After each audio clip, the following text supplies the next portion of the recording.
Jim and Mary Ann Toohey were both raised in Erie in strong Christian homes. I have 4 uncles who are ministers. My mother was non-Catholic, her 2 brothers were ministers, and there's 2 sisters married ministers. She has 3 aunts that were religious sisters in the Felician order. It was a faith they shared that drew them together as a couple. He had a date to go someplace, and he called me and said, "Do you mind if we go to the novena at St. Patrick's first? I've been making a novena there." And I thought, oh, this is a guy for me. something unusual, but for both of us have had that faith from the very beginning. It was their faith that also drew them together as servants in the community. So that was the way we grew up, and it's what you did. My mother baked bread for a bake sale the week before she died. We just don't join to join. We join so we can do something for someone that we think is part of God's plan. Though oftentimes God's plan takes them in different directions. Jim and Mary Ann, they often show up in town separately in different places. You know, they're not always a unit, but they are so much a couple. They are so much a partnership. We're independent in a lot of ways, but we encourage each other. Mm-hmm. You ask Mary Ann, how's Jim? You ask Jim, how's Mary Ann? And there's that clear sense of, you know, when you talk to one, you're talking to a beautiful married couple. While the activities may differ, they share the same passion when it comes to the church and religious vocations. Wow, Sarah Club is another one of my passions. I joined there in the 60s. We are to promote, foster, affirm vocations, to help young men and women recognize that the vocation of God is the highest vocation one can receive on this earth. He just loves promoting vocations to the priesthood. And I'm not involved in the Sarah Club, but I am a longtime member ever since our son entered the seminary of St. Mark's Seminary Auxiliary, which raises funds to assist the seminarians. And she's been coming faithfully for years, quietly serving, doing a huge amount of work. Of course, we're both big prayers for vocations and for the priests.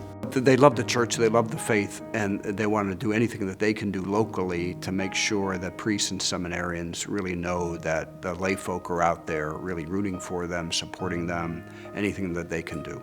Their support for vocations is just one of the many ways they serve the church. I'm a Eucharistic minister. I'm on the Food Pantry Committee. I'm on the 31 Club. I go to give communion to nursing homes. And I, for many years, have been assisting with the accounting for the stewardship appeal. So every Monday I go in and assist the secretary in the office with that. And I'm also in charge of the outreach program at St. George's. We're elderly ourselves, but we're still visiting the elderly.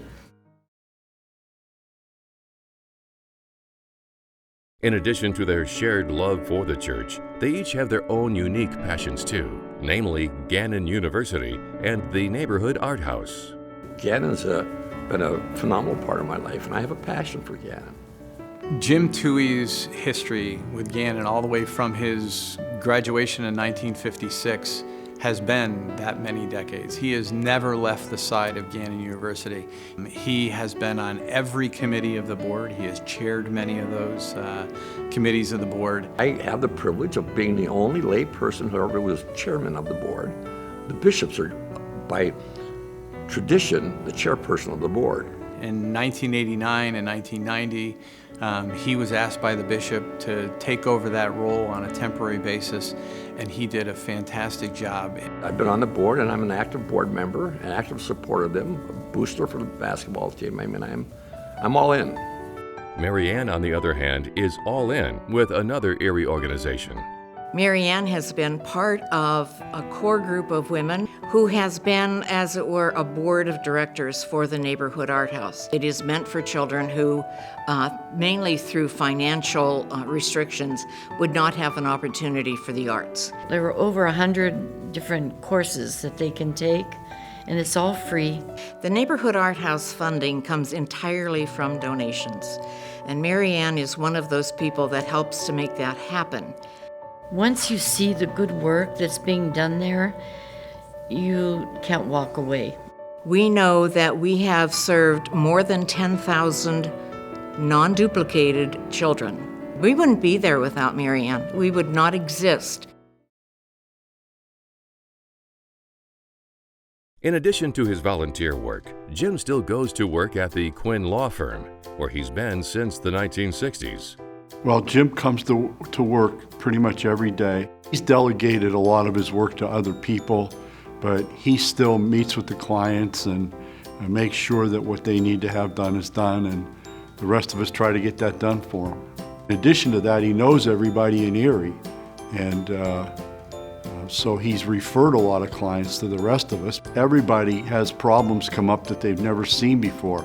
Well, if you have a guy with his experience, maybe he has seen them. The fact that they let me come in and be around and have my clients still serviced by our firm. It's part of his social life. Golf in his office, right? He had 3 holes in one last year. Not too many people can say that. He was in his 80s when he did that, so that's pretty good. I have 0, so. Over the years, Jim and Mary Ann have also supported organizations such as the March of Dimes, the United Way, and one of their favorites, Catholic Charities. We have the Corporal Works of Mercy, Feed the Hungry, I mentioned that before. They do all the Corporal Works of Mercy for our diocese. So by giving to them, we are in fact fulfilling that command of our Lord to what you do unto others, you do unto me.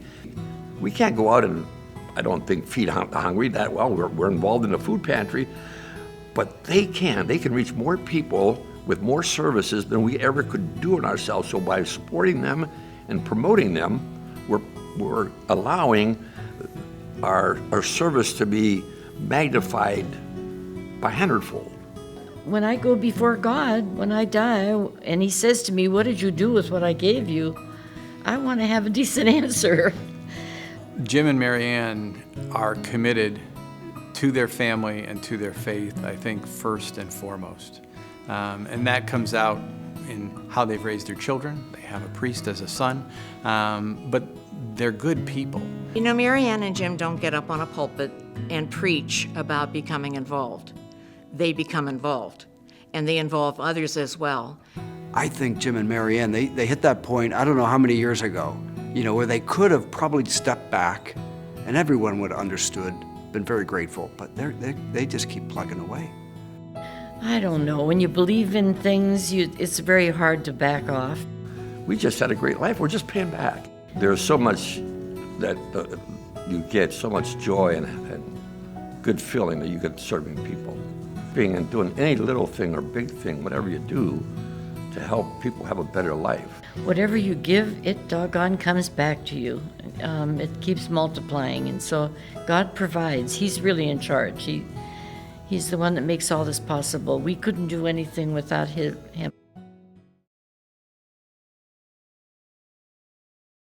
Mary Ann and Jim, there's no one I know that is more deserving of an award for lifetime achievement and continuing that achievement as you move into your senior years. I'd never call you elderly. I would only call you well-seasoned in the work that you do. Jim and Mary Ann, you have been tremendous supporters. You are tremendous people. You deserve this award. You have done so much for so many.